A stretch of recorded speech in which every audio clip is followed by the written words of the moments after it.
Ei pessoal, tudo bem? Bom, tô gravando esse vídeo porque eu sei que muita gente aproveitou a quarentena para colocar a leitura em dia.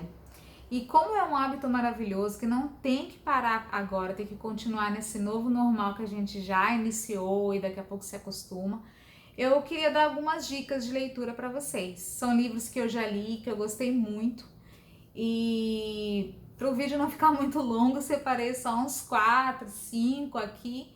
Mas eu tenho muitos livros e depois eu vou gravar outros vídeos falando desses outros que eu tenho aqui, tá? Então, anota aí as dicas.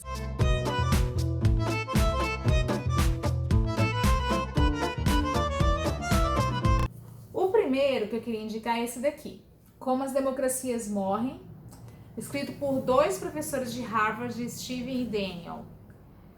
Ele é de 2018, não é tão recente, mas é um livro muito importante e muito oportuno para a gente entender o que está acontecendo, né, no Brasil e no mundo todo, assim. Então ele traça um cenário de como que as democracias, os regimes democráticos hoje entram em colapso, né? Que é diferente de antigamente, quando havia golpes militares ou revoluções. Hoje, o que acontece são ações que vão enfraquecendo as instituições democráticas. E aí ele vai citando muitos regimes, países, governos.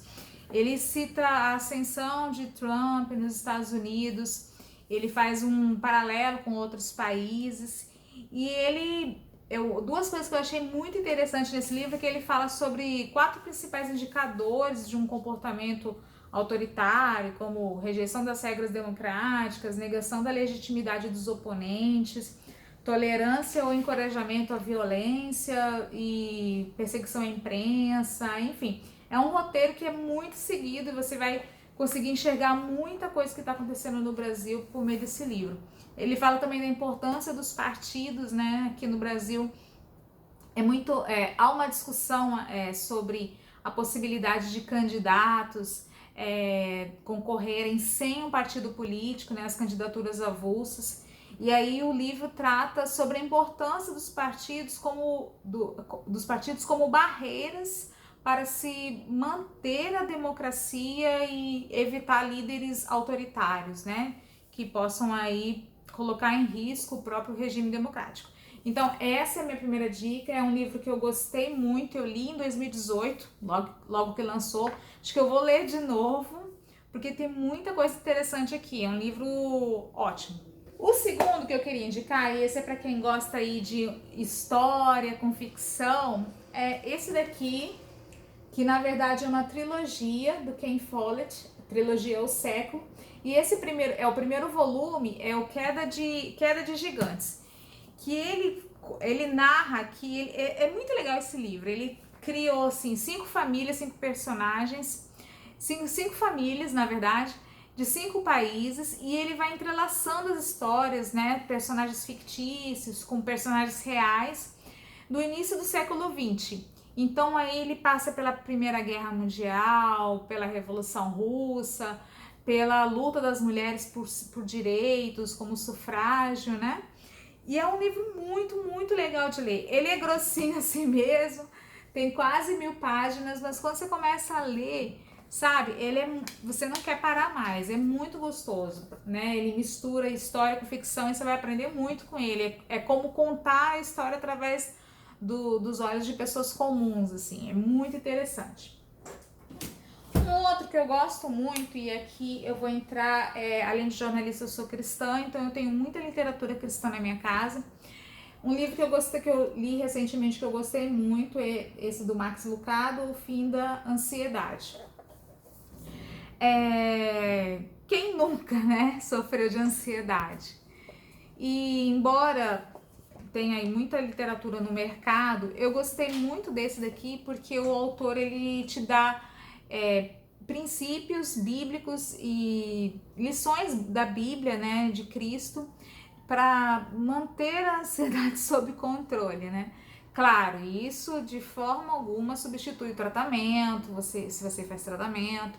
Eu fiz terapia, foi muito bom também, mas o livro me ajudou muito, muito mesmo. Ele fala sobre ter um coração grato, sobre pensar em coisas de encorajamento, em pensamentos positivos, enfim, ele fala sobre muitas questões, sobre ensinamentos bíblicos para se manter a paz e a tranquilidade mesmo em períodos muito turbulentos.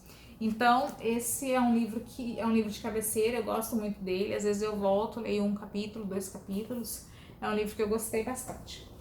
Um outro livro também é um livro bem antigo, ele é de 1896. É um best-seller, é um clássico. É esse livro também, esse livro aqui, Em Seus Passos, O que Faria Jesus, de Charles Sheldon. É um livro cristão também. E eu acho um livro muito oportuno para os dias que nós estamos vivendo. Ele conta a história de um pastor de uma pequena comunidade cristã que depois de um episódio inusitado que aconteceu lá na igrejinha dele, ele lança um desafio para os fiéis para que em todas as decisões que eles forem tomar, tudo que eles vão colocar ali dali para frente, eles se perguntarem primeiro o que Jesus faria se estivesse no meu lugar. E esse livro eu já li 2 vezes, né? Acho que vou ler de novo também. Ele sempre me traz essa reflexão, né? No meu dia a dia, no meu cotidiano, será que aquilo que eu estou fazendo, eu como cristã, como seguidora de Cristo, é o que Jesus estaria fazendo se ele estivesse no meu lugar? E eu pensei muito nesse livro, principalmente da semana passada para cá, por conta do caso que todo mundo acompanhou, um caso que ganhou repercussão nacional, que é o caso da menina, né, que foi estuprada, de 10 anos e que foi para um hospital fazer a interrupção da gestação. E a gente vê aquela cena tão horrível, né, de pessoas indo lá para a porta do hospital, religiosas, chamarem a menina de assassina. E eu me perguntei, e por isso que eu estou indicando esse livro, será que se Jesus estivesse andando conosco aqui, né, ele iria lá para a porta do hospital chamar essa menina de assassina? Então isso me fez pensar bastante. Então é um livro que eu indico, ele traz uma reflexão muito legal e me fez muito bem, acho que vai fazer para vocês também. O último de hoje, que eu ainda tô lendo, então tô terminando de ler, é esse livro aqui, Os Engenheiros do Caos, do Giuliano da Empoli, ou da Empoli, não sei. Então, é um livro muito legal, muito interessante. Eu tô no começo ainda, mas ele fala como que as fake news, teorias da conspiração, as mentiras mesmo, desinformação, elas não chegam até você por acaso. Tem gente por trás trabalhando nisso. São os engenheiros do caos, sabe? Como eles usam os algoritmos para muitas vezes disseminar o ódio, disseminar o medo e até mesmo influenciar nas eleições. Então, eu vi que ele cita muito Steve Bannon, cita a Itália, cita um pouco também do Brasil, pelo menos eu vi uma partezinha aqui, e eu vou deixar para falar melhor dele depois que eu terminar de ler, tá bom? Mas fica a dica, se você já quiser comprar, eu tô gostando bastante. Bom, então essas são as dicas de hoje, espero que vocês tenham gostado. Depois eu vou separar mais alguns títulos para trazer aqui para vocês, tá bom? Um beijo, tchau!